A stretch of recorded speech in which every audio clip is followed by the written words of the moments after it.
স্বাগত নিউজ 24 চট্টগ্রাম প্রতিদিনের সংবাদে আপনাদের সঙ্গে রয়েছি সালিজুর চৌধুরী। পবিত্র ঈদে মিলাদুন্নবী উপলক্ষে চট্টগ্রামে বের হয় দেশের বৃহত্তম ধর্মীয় শোভাযাত্রা জশ্নে জুলুস। 54তম এই আয়োজনে অংশ নেন হাজার হাজার মানুষ। ঘটেছে হৃদয় বিদারক ঘটনাও। হঠাৎ করে পদদলনের ঘটনায় প্রাণ হারিয়েছেন 2 জন। শনিবার ভোর থেকে নগরের বিভিন্ন প্রান্ত থেকে মুসল্লিরা আসতে থাকেন মুরাদপুর জামেয়া আহমদিয়া সুন্নিয়া কামিল মাদ্রাসা প্রাঙ্গণে। সকাল 10টায় আলমগীর খানকা থেকে আনুষ্ঠানিকভাবে যাত্রা শুরু হয় মহাশোভাযাত্রার। লাখো মানুষের অংশগ্রহণে আয়োজিত এ জুলুসে নেতৃত্ব দেন আল্লামা সৈয়দ মোহাম্মদ সাবির শাহ। এ সময় শাহজাদা সৈয়দ মোহাম্মদ কাশেম শাহ ও সৈয়দ মোহাম্মদ মেহমুদ আহমদ শাহ অংশ নেন জুলুসে। আঞ্জুমান ট্রাস্টের সেক্রেটারির জেনারেল মোহাম্মদ আনোয়ার হোসেন বলেন, রাসূলের শুভাগমনের 1500 বছর পূর্তি এবছর। একই সঙ্গে আঞ্জুমান ট্রাস্ট শতবর্ষে পদার্পণ করেছে। বিশ্বের বৃহত্তম মিলাদ শোভাযাত্রা হিসেবে খ্যাত এ জুলুস এখন চট্টগ্রামের ইতিহাস ঐতিহ্যের অবিচ্ছেদ্য অংশ। শান্তির পৃথিবীতে সুন্দর সমাজ এবং আমাদের নবী যে শান্তির বার্তা বয়ে আনলো তার বহিঃপ্রকাশ এই জশ্নে জুলুস। আমাদের উদ্দেশ্য হচ্ছে রসুলের বার্তা মানুষের কাছে ছড়িয়ে দেওয়া। আমাদের বিশ্বে যে হানাহানি মারামারি এগুলো থেকে যেন আমাদের মুসলিম উম্মারা সকলে যেন এখান থেকে বেরিয়ে আসতে পারে। 1974 সালে আল্লামা সৈয়দ মোহাম্মদ তৈয়ব শাহ জশনে ও জুলুসের প্রবর্তন করেন। Desk report, news 24। লক্ষ্মীপুরে বাস নিয়ন্ত্রণ হারিয়ে খালে পড়ে অন্তত 5 জন নিহত হয়েছেন। আহত হয়েছেন আরও 15 জন। শনিবার সকাল 8:30টার দিকে চন্দ্রগঞ্জ কফিল উদ্দিন ডিগ্রি কলেজের সামনে এই দুর্ঘটনা ঘটে। এখনও নারী ও শিশুসহ বেশ কয়েকজন নিখোঁজ রয়েছে বলে জানা যায়।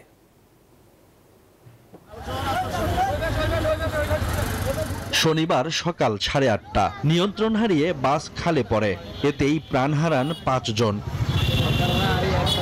প্রত্যক্ষদর্শীরা জানান, নোয়াখালী থেকে 30 থেকে 35 জন যাত্রী নিয়ে লক্ষ্মীপুর যাচ্ছিল আনন্দ পরিবহনের একটি বাস। এক পর্যায়ে নিয়ন্ত্রণ হারিয়ে রহমতখালী খালে পড়ে ডুবে যায় বাসটি। এ সময় ঘটনাস্থল থেকে 3 জনের মরদেহ উদ্ধার করে পুলিশ। পরে হতাহতদের হাসপাতালে নেওয়া হয়। সেখানেই চিকিৎসাধীন অবস্থায় মারা যান আরও 2 জন। এখনো নিখোঁজ রয়েছে নারী ও শিশুসহ বেশ কয়েকজন। আমার কোলে আমি 4 জন, একজনের সম্ভাবনা আমি বাঁচার ওরকমে দেখা দিচ্ছি।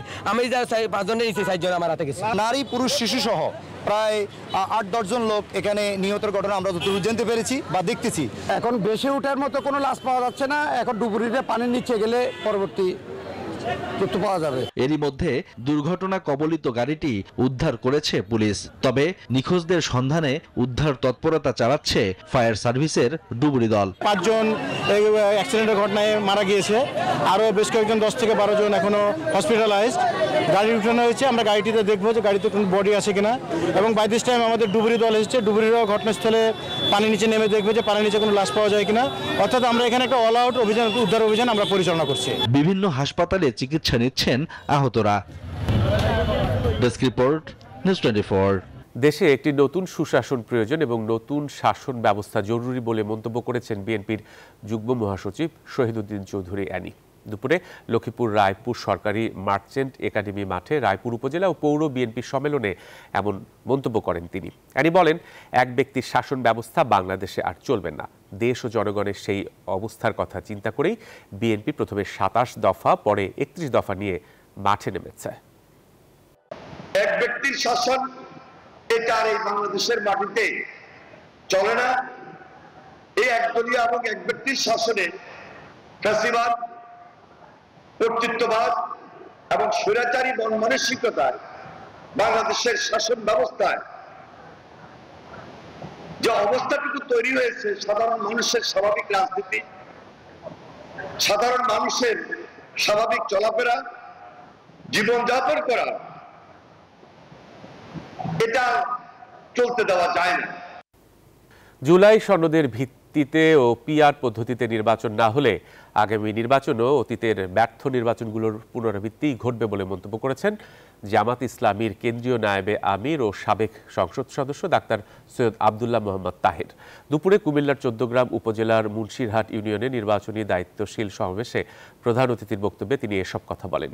তিনি বলেন, ৮ জুলাই সনদ যারা মানবে না এই আন্দোলনে স্টেকের ব্যাপারে তারা বিশ্বাসঘাতকতা করবে। জানান, পিআর নিয়ে সরকার ও নির্বাচন কমিশনের সঙ্গে আলোচনায় বসতে আপত্তি নেই জামাত ইসলামীর।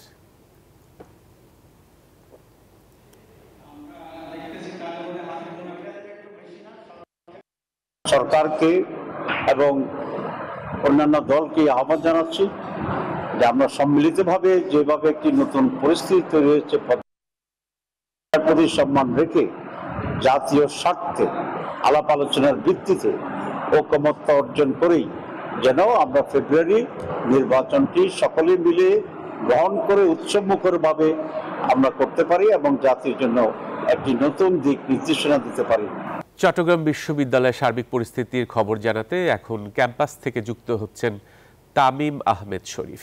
শরীফ, বর্তমানে চট্টগ্রাম বিশ্ববিদ্যালয়ের পরিস্থিতি আমাদের জানাবেন এবং চাকসু নির্বাচনে কোনো প্রভাব কিংবা প্রচারণা দেখতে পাচ্ছেন কিনা? ধন্যবাদ। আপনি যেমনটা বলছিলেন, চট্টগ্রাম বিশ্ববিদ্যালয়ের শিক্ষার্থীদের মধ্যে এলাকাবাসীর যে সংঘর্ষ হয়েছে, এই সংঘর্ষের পর বিশ্ববিদ্যালয়ের পরিস্থিতি কিছুটা স্থবির হয়ে আছে। গত বৃহস্পতিবার থেকে বিশ্ববিদ্যালয়ের প্রশাসনিক যেই আমরা দেখি যে ক্লাস এবং পরীক্ষা শুরু হওয়ার কথা থাকলেও ক্লাসে উপস্থিতি তেমন ছিল না। এই সামনে যে চাকসুকে কেন্দ্র করে এরকম একটা সংঘর্ষ হয়েছে কিনা এমনও মন্তব্য করছেন শিক্ষার্থীরা।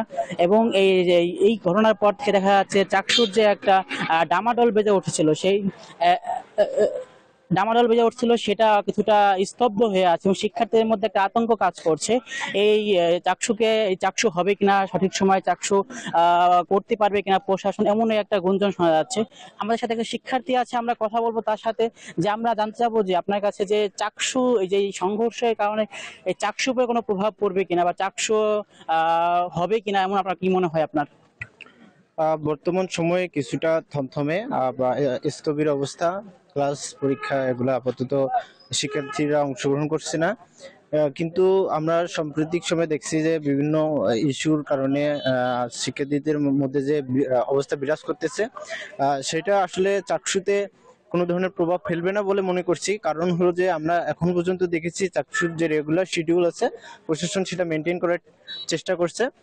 তো এখানে ছোট্ট একটা ব্যত্যয় ঘটছে যে আপত্তি গ্রহণের তারিখ সেটা 4 তারিখ থেকে সেটা 9 তারিখ পর্যন্ত করা হয়েছে, কিন্তু আমরা আশা রাখি যে চাকসু তার সঠিক সময় মতো হবে। এবং ধন্যবাদ। উনি যেমনটা বলছিল যে আমরা দেখি যে 4ই সেপ্টেম্বর পর্যন্ত এই খসড়া তালিকার আপত্তি গ্রহণের শেষ তারিখ থাকার পরেও শিক্ষার্থীদের অনুপস্থিতির কারণে এই সময়টা নির্বাচন কমিশন এই সময়টা বৃদ্ধি করেছে। আগামী 9 তারিখ পর্যন্ত চাকসুর যে খসড়ার আপত্তি গ্রহণ, সেই আপত্তি গ্রহণের শেষ তারিখ করা হয়েছে। আমরা এই ছিল চট্টগ্রাম থেকে সর্বশেষ ফিরে যাচ্ছি স্টুডিওতে। তামিম, আপনাকে ধন্যবাদ আমাদের সঙ্গে যুক্ত হওয়ার জন্য।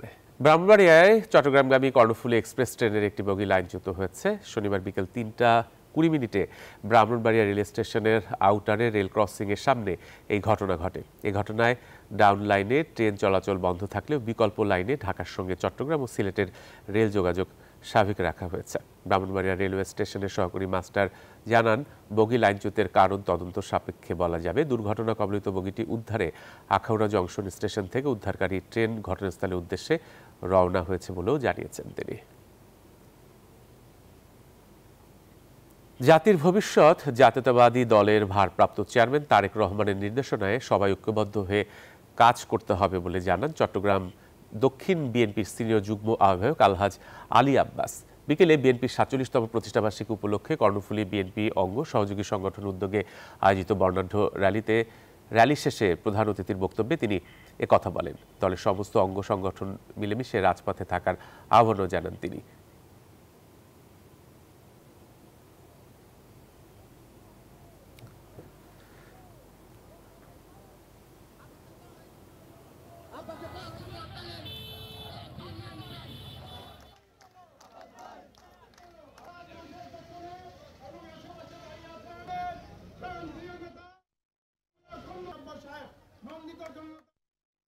নোয়াখালীতে চলছে বৃক্ষ মেলা। শেষ মুহূর্তে মেলা কেমন জমে উঠেছে সে বিষয়ে জানাতে আমাদের সঙ্গে যুক্ত হচ্ছেন আকবর হোসেন সোহাগ। সোহাগ, বৃক্ষ মেলা কেমন জমে উঠেছে, বেচা বিক্রি কেমন দেখছেন?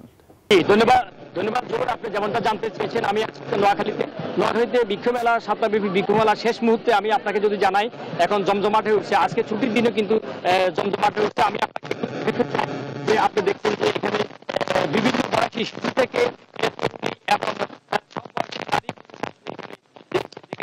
সারাদিন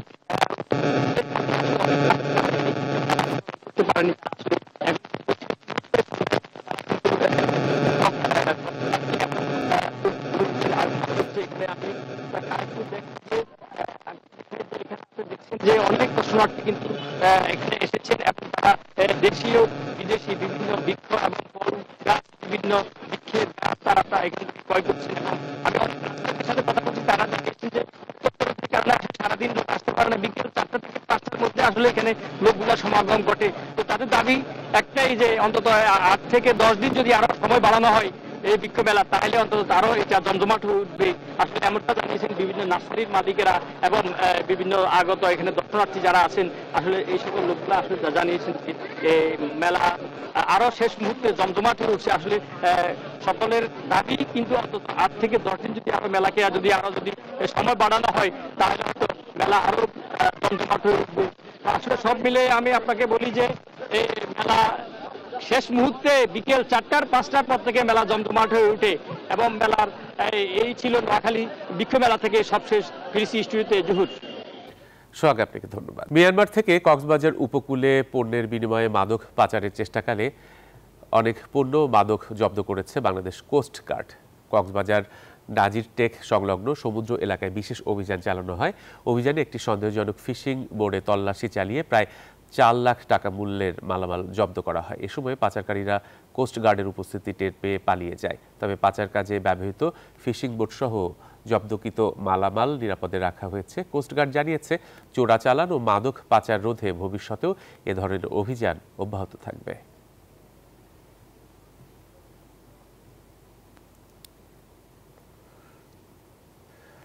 চট্টগ্রামে চালের বাজার এখনো ঊর্ধ্বমুখী, এতে ভোগান্তিতে সাধারণ মানুষ। চালের বাজারের খবর জানাতে আমাদের সঙ্গে যুক্ত হচ্ছেন চট্টগ্রাম থেকে নয়ন বড়ুয়া। জয়, দাম বৃদ্ধির কারণ হিসেবে কি বলছেন এবং ব্যবসায়ীদের বক্তব্য কি চালের এই ঊর্ধ্বমুখিতার কারণে?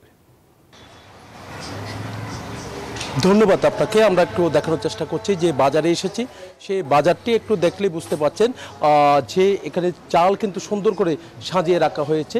যে চালগুলো দেখানোর চেষ্টা করছি, সে চালের দাম যেভাবে কমার কথা রয়েছে এখনও পর্যন্ত অপরিবর্তিত রয়েছে। যেখানে 2 সপ্তাহ আগে যেমনটা চালের দাম বেড়েছে সে দাম এখনও পর্যন্ত আছে। তার কারণে সাধারণ যারা ক্রেতা তারা কিন্তু খুব হতাশের কথা আমাদেরকে জানিয়েছেন। তারা বলছে যেখানে আমদানিকৃত চাল বাজারে এসেছে, একই সাথে দেশে উৎপাদিত চালও কিন্তু আছে।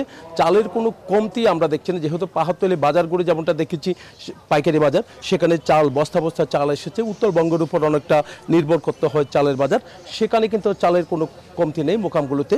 তো এই কারণে খুচরা বাজারেও চালের কোনো কমতি আমরা দেখছি না। কিন্তু 50 টাকার নিচে তেমন কোনো চাল কিন্তু বাজারে না থাকার কারণে হতাশ হয়ে পড়েছেন যারা নিম্ন আয়ের মানুষ যারা আছেন, তারাই সবচেয়ে বেশি হতাশ হয়ে পড়েছেন। তারা বলছেন যে অন্তত চালের দামটা যদি একটু কম হতো, একটু ভালো মানের চাল নিতে গেলে 80 টাকা 90 টাকা করে কেজি বা 70-75 টাকা পর্যন্ত দিতে হচ্ছে।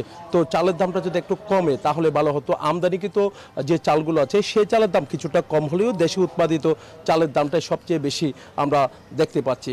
শুধু চাল নয়, চাল ছাড়াও কিন্তু আমরা দেখতে পাচ্ছি যে পেঁয়াজ দেখতে পাচ্ছেন যে জহুর, তো পেঁয়াজের ক্ষেত্রেও কিন্তু আমরা দেখতে পাচ্ছি দাম অনেক বেড়ে গেছে। সেই পেঁয়াজের দামটা যদি একটু কম হতো তাহলে আরও সহজ হতো বলে আমাদেরকে জানিয়েছেন। তো এই ছিল আমার এখানকার সর্বশেষ। ফিরে যাচ্ছে স্টুডিওতে আপনার কাছে।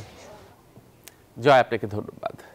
এই ছিল নিউজ 24 চট্টগ্রাম প্রতিদিনের সংবাদে। এতক্ষণ সাথে থাকায় সবাইকে ধন্যবাদ।